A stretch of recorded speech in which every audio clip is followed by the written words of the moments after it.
Hey, welcome back to another episode of The Great Perspective, where we talk sports, we talk politics, family, finances, and everything in between. We want to welcome you again. Support the channel by subscribing. Hit the like button, that helps the algorithm. And we want to thank everybody that has subscribed and supported. So, to all you, thank you. You got to excuse me, I'm a little under the weather, got a little cold. This weather down here in Texas, it's cold one minute, then it's 80 degrees, then it's 50, 30 degrees. It's just crazy. So I got a little cold. But we're gonna start it off with uh BYU. So what you think about the upcoming game, Derek? I think that's one of the big games of the weekend. You got undefeated BYU going to Texas Tech. Big playoff implications. But I want to pause for a second for a moment of silence to the young Dallas Cowboy player who passed away today. All our prayers go out to his family. But back on topic, yeah, yeah, that's a must see this weekend because the closer you get to the end of the season, the better the games are. Mm-hmm. The top dogs start playing each other, Mm-hmm. and you got another classic LSU Alabama, but Well, LSU ain't what they used to be.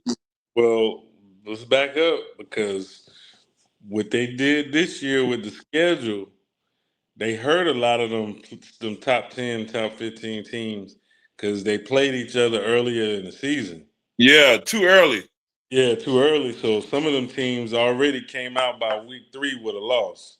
Because normally, the way going back, if you look at the way the playoffs went, the committee how they put the thing together in the past, that teams, if you had more than one loss, it was over. But the way they scheduled everybody this year is they're gonna put you're gonna play each other on the front end of the season. Then you're gonna have those few games where you should win, and then we're gonna give you the last three playing each other again. So Yeah, what's gonna happen is, and I think they might have did that because it's gonna make the committee's job just a little easier. Because it's easy to get rid of if you got two losses. Then you're looking at schedule, so it's easy to get rid of you with two losses. But that could come back to bite them because if you got a team that had a real tough schedule and they got two losses, they probably still should deserve to be in the top 12. But we just have to see. But go ahead. yeah, and like I said,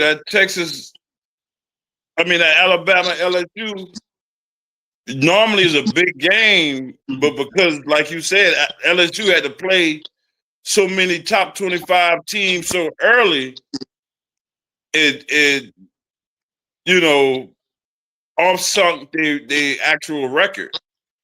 Mm-hmm. So I still think Alabama going to win, and then you got Georgia going to Missouri. Mm-hmm. Georgia still win, but Missouri ain't going to lay down. And Yeah. then you got Oregon going to Iowa. Oregon 7-1, Iowa 6-2. But I think that's an upset alert. You know, if Oregon don't come to play, Mm-hmm. Yeah, I agree. and as far as the pro perspective, the NFL, the best game for you early birds, the 1 o'clock game, um, is the Patriots going up against the Bucks. Both of them ain't got but 2 losses, but the Patriots are steamrolling right now. And for the evening people, the 4 o'clock game to watch would be the divisional matchup game, the Rams and the 49ers. Both of them 6-2 and 6-3. Did they That's play each gonna other? be yeah. They played Yeah. Sunday at 4 o'clock. They played each other already. Yeah, when your division you play each other twice. Yeah. I was like, okay, they played already. Okay. That And first game, I take the Bucks on that one. I think. I hope they lose because if they help lose, Carolina. it'll help Carolina, and then if Carolina beat them in head to head, then Carolina wins the division. As we get closer, excuse me, closer to the end of the season, but we still got a ways to go. We Yeah. ain't halfway through the season, so we still got a ways to go. A lot can happen between now and then. But we know in that division, the only teams to worry about is Carolina because they've been going on. They surprised everybody with this role they've been going on. They upset Green Bay. In Green Bay. Yeah, they 5-3 now, 5-2, Steamroll Dallas. 5-3 because the Bucks 6-2, so they're one game behind the Bucks. So they're 5-3, and the Bucks are 6-2. So if the Bucks go in lose to New England, Carolina, they continue on this roll they're going on. It's like I don't know what they found, what's going on, but hey. But they got a divisional game that they need to win Sunday against New Orleans. No, that should be easy. That should be easy. And but just like see a division game, you throw the record out the window because you can see tonight's game. Everybody thought Denver was going to steamroll the Raiders, but they in a dogfight. But in the division, Carolina 3-0, and the Bucks are 3-1. But the only reason why they up is because of record. Yeah. With the Rams, they're going to San Francisco.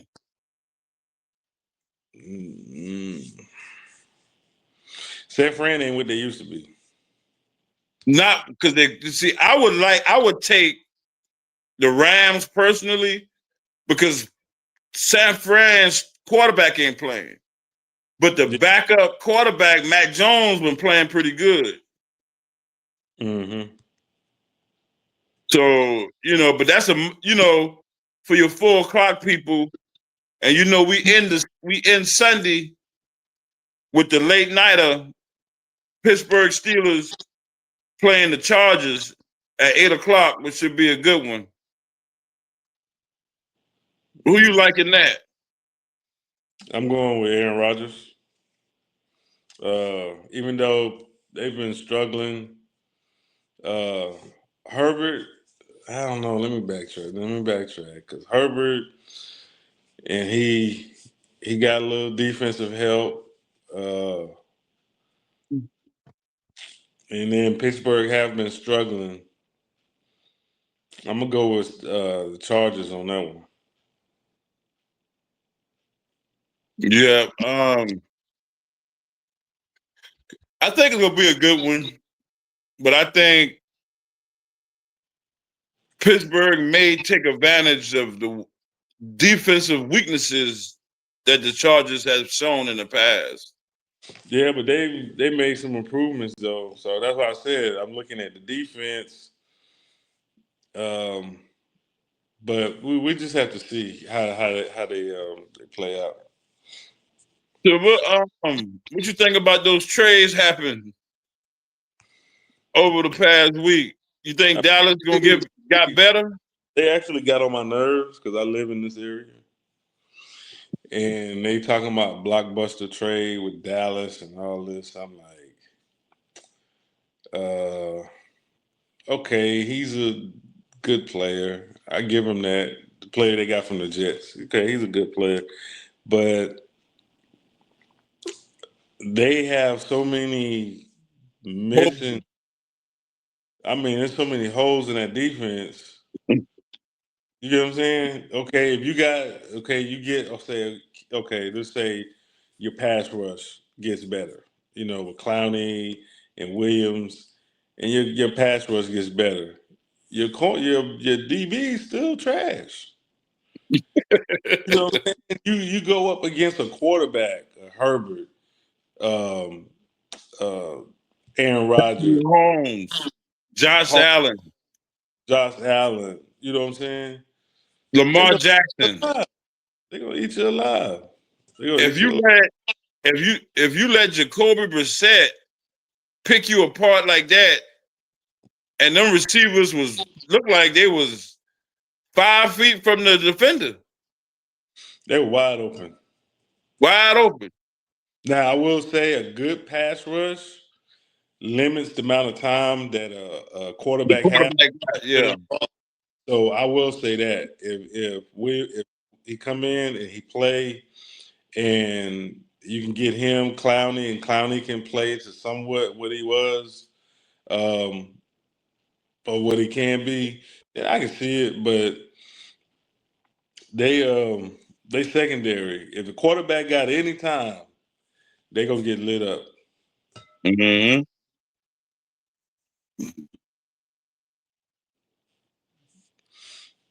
Yeah, everybody scored on them. Carolina, Chicago. Yeah, we barely beat y'all. It was like what, a field goal, wasn't it? Yeah. That game there, Dak was playing MVP. So it really boiled down to who had the last possession. Yeah. Whoever had the last possession was gonna win it. You know what I'm saying? That's why I've been shocked how Carolina been playing, because you giving up 30 points. But the offense have to go in and score 30. And that's the same problem. The Carolina problem, the same problem that Dallas is having. Dak can score. I will give him that credit. Dak can go in and score 30 points. But the defense giving up 30. Yeah.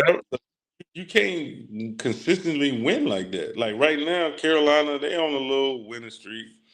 But what are you gonna do when you really get tested? Okay, you went in, you beat Green Bay, but when you play these other teams, or you play a divisional game like when you play the Bucks, and they know that Yeah. the division is on the line when they play each other. That's going to be the test for Carolina, like how they play when they play the Bucks, because it's the divisional game, and both Carolina and Tampa know, hey, we gotta win this game. And just on the same note, technically the season is not over for Dallas because they undefeated in the division. They beat the Giants, they beat Washington. All they got to do is when they play Philly, beat Philly. Which we know that. And if those pieces that Jerry Jones brought in can help the defense, they got a shot. Yeah, but they have to. They have to. But see, that's the point I was trying to make earlier. If you let Brissett do that, imagine what Jalen Hurts gonna do. And he's a dual threat. So if you put him under pressure, he's gonna come out of the pocket. He's gonna take it off for 5-10 yards, or he can get you for a 30-40 yard pass. That's what makes him so dangerous. Now it depends on the defensive coordinator for the Cowboys. If he come up with a scheme, he have what he need to do when y'all play Philly. He have to have a spy on Jalen Hurts. Mm-hmm. Just like you would if you was playing Lamar Jackson. Got to have a spy on Jalen Hurts, and then hoping the improvements you made on the D line help put more pressure and give Jalen Hurts less time with the ball. That those 5 seconds or whatever he used to get. Now you're talking 2 to 3 seconds. He got to get rid of the ball. You know what I'm saying? So that couple seconds extra time, him having the ball makes a difference. Because if he get more time and they offensive line play well, he gonna pick y'all apart because you don't have a DB. Because Bland and Diggs haven't been playing. Bland been playing, but they ain't been playing up to they Like passed. plays. Yeah, I seen he had like I give him credit. He had like a couple plays, but Diggs act like he got his check and he don't even care. Yeah, he just gave up. Like He just like I got my money. Me and my brother out here with these celebrities, with Cardi B and them. We don't care. I'm just here to collect my check. But that's a habit. That's a stereotype or what's said about a lot of them players. Once they get the big money, that big contract, they don't play like they used to play. And that's sad. They love sports and want to watch the game because you want to see them. Like, okay, make the money. Yeah, it sounds ridiculous to make $30 million to play football, to play a kid's game, because that's basically what they're doing, just like the NFL or baseball. But in a business, when you look at it from a business standpoint, it makes sense. When you look at ticket sales and you look at advertising dollars and you look at merchandising, licensing, all those stuff, all that brings in billions of dollars just for one league. So if you got a mm, 20, a 10, $20 billion business and you only got 32 people to split $10 billion with, I can pay Dak Prescott $75 million on one year of his contract. I can give this player $50 million because I'm making 200. What the Cowboys are worth $10 billion. So Jerry got the check.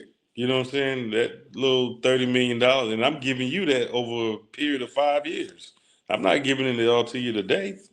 So it makes sense. I just hate when they do get the big money, especially NBA. The NBA is horrible. They don't play no more. yeah.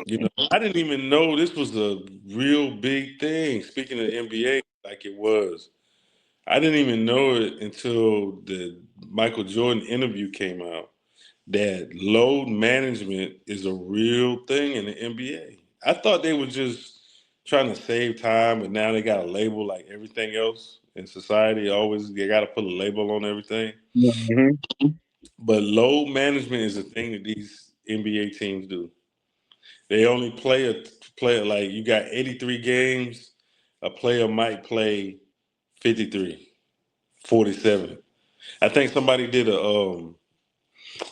looked at the top like 15, 20 players of the NBA today and in the 90s. Most players in the 90s out of 83 games played most players played like majority of the games. Oh, Players that yeah. play like 47 on average, 47 games. So they're not playing a little more than half of the games. That's not fair to the fans because if I turn like right now, I'm not even watching the game. I'm watching it because just give us content to talk about.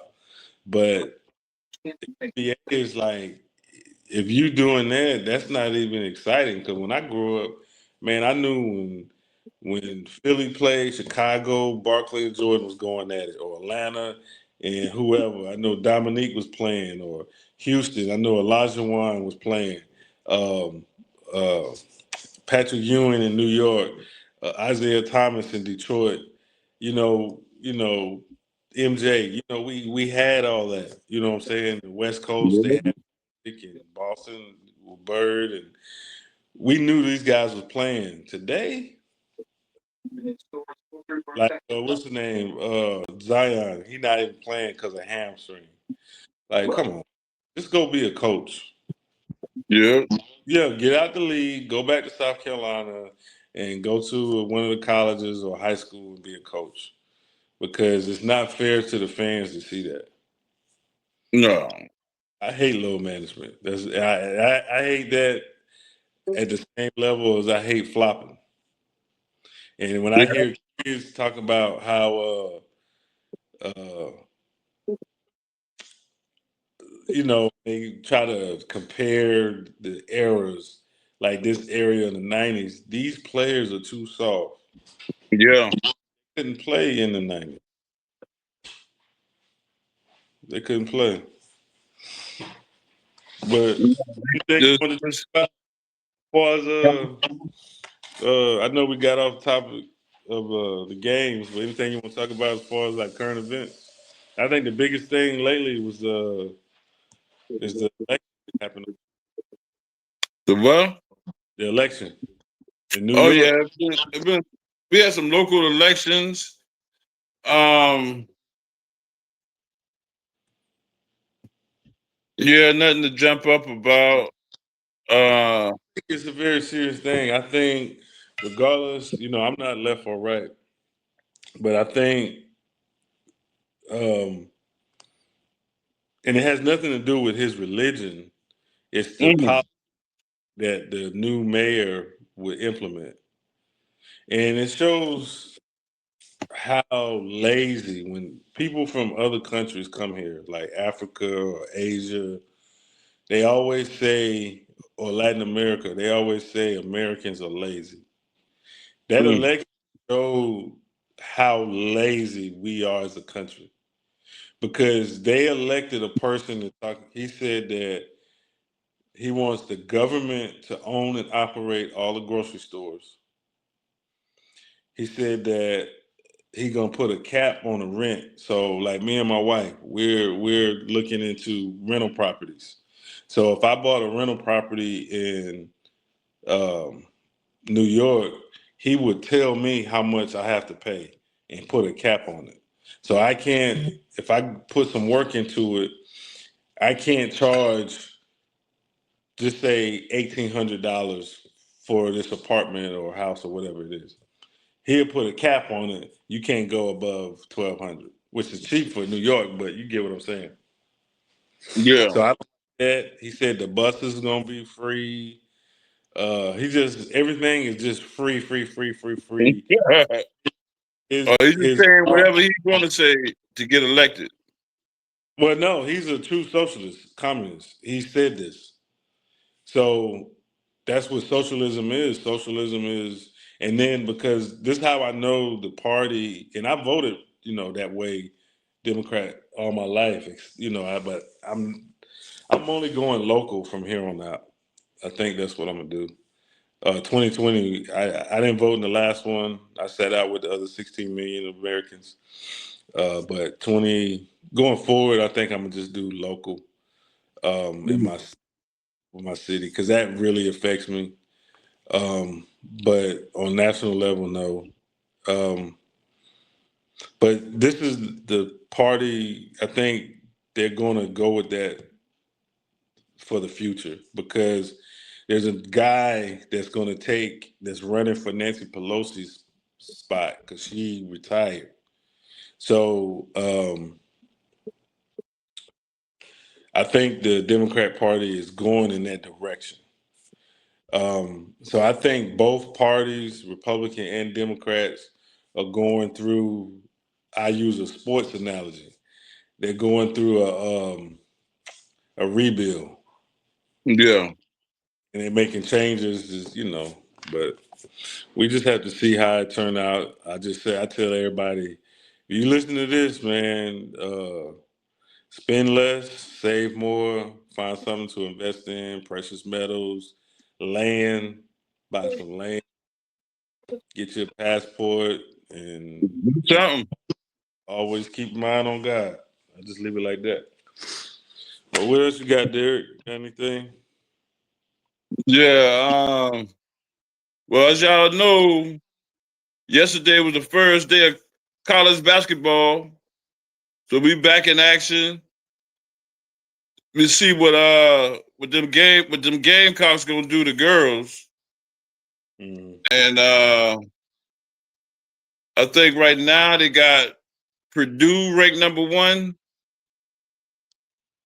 I'm not sure, Mm. but I'm a big supporter of women's basketball. I've been watching women's basketball for years. Uh, so yeah, I'm looking forward to it. See how everything get ranked because a lot of those top players are gone now. yeah, that's what's going to happen every year. Yeah, but I mean, but this year is different. It's just because a lot of it's like now those younger players got to step up because a lot of the players, those household name type players, they're gone. Yeah, Becker and Reese and Caitlin, all them players are gone. So uh, Leah Boston, all those players are gone. So they got to step up. See how it goes this year. yeah, but so the government still shut down. Yeah, they still shut down. I didn't read go into the whole little story. Another, I guess the same judge or judge ordered the Trump administration that they have to fully fund SNAP, but Yeah, they're holding back because he said that I did see this yesterday. Um, the the emergency funds the judge wanted them to use, the administration is saying that those funds are used for um, hurricane relief. So yeah. I have an But issue with hurricane season over with. This is last month, November. I have an issue with that because last year when they had the hurricane, matter of fact, it was two hurricanes. It was like Florida got hit with two hurricanes, and then one of those hurricanes went up into North Carolina, which is unheard of. Yeah, I remember that. And they only gave and offered those people $700. But see, the problem I have with America is America have a short memory, and that's why they do. They got a short memory. That's why politicians are able to do what they do. Because last year they offered those hurricane victims, they didn't have power or water, $700. You get what I'm saying? Yeah, But the whole time, the president has a $8 billion emergency fund that's allocated for hurricanes, and you only offered the people $700. That's why I say that I've talked about Americans are like really like act like sheep. You know what I'm saying? Like easily to control. I used to think it was just collectively the black community because of things that happened, but it's all of America. It's all of America. I see that now. It's all of America. We're just easily to control. You can say anything to them. You can say anything to us. You can feed us anything, and we believe it. And we yeah, got short memories because nobody is asking the question like, "Hold up." So you telling me the whole time, instead of giving them people $700 one time payment, they had billions of dollars allocated for hurricanes? That's how I look at it. But right now, they're trying to force the administration to use that money uh, to pay Mm. for. Well, my thing about it is, those SNAP benefits. You got a lot of people that are bruising it, but you do have some people that depend on it and need it, Yeah, and they don't have transportation or live in a rural area where they too far to drive to the North Charleston food distribution. hmm yeah, So that's the only thing about the people that's going to hurt who actually need it. But it is what it is. But it's almost that time. We just came with this show. We didn't do the post weekend show this week, but we came with the show. Let y'all, know what's going on. Get y'all fired up for this weekend. But don't forget to hit that share button, that like button, and that subscribe button. And Chico, you got any last words? no, that's it. Just continue to support us. We thank the ones that have supported. We thank all those that have subscribed. And till next time.